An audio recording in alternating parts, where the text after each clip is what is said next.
Now, ladies and gentlemen, here's one you all can sing with us.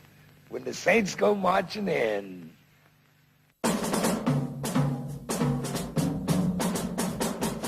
The Roaring Twenties was a decade that witnessed fantastic economic growth and success in the United States. During this period, jazz music grew extremely popular.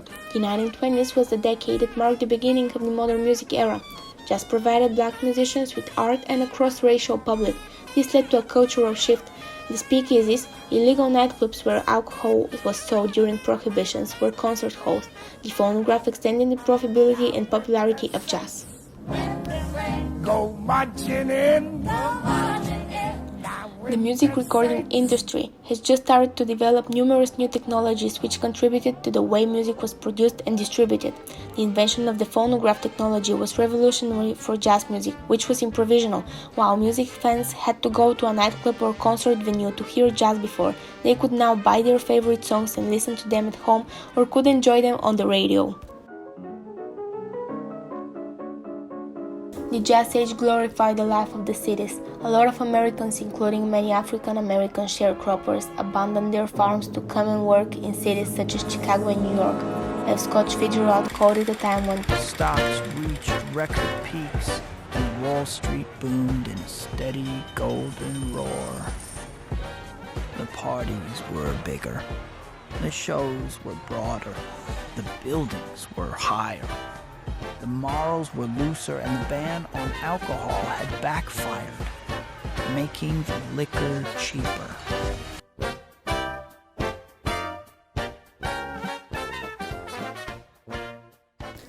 As a music, jazz is characterized by informality and a strong beat, and as dance by liberation from the more inhibited mating rituals that were traditionally social dance.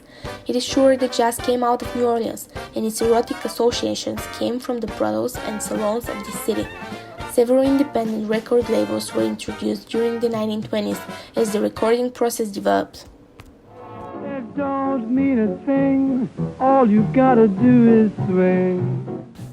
Popular jazz musicians at the time were Louis Armstrong, Duke Ellington, Jelly Roll Morton, and King Oliver. When the acoustic recording process was replaced with the electric process in the mid-20s, the way the music was recorded was forever changed. This change made the sound of recordings much more natural and better sounding, helping increase the popularity of recorded music. Jazz music became so popular that it even brought African-American culture to the white middle class. It was played more often on urban radios instead of on African-American suburban counterparts. Young people in the 1920s were inspired by jazz to revolt against the traditional culture of earlier generations.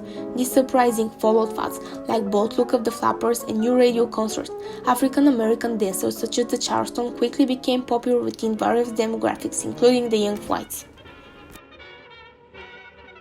Jazz Age was full in swing in the mid-1920s. The same year, Louis Armstrong and Duke Ellington released their first recordings. People danced the Charleston, sat on flagpoles, or read a new novel called The Great Gatsby. Paul Whiteman, promoted as the Jazz King, was the most influential figure who made jazz respectable by moving it from the speakeasies and black dance halls to theaters and cabarets patronized by whites. He provided smooth arrangements for relaxation and dancing.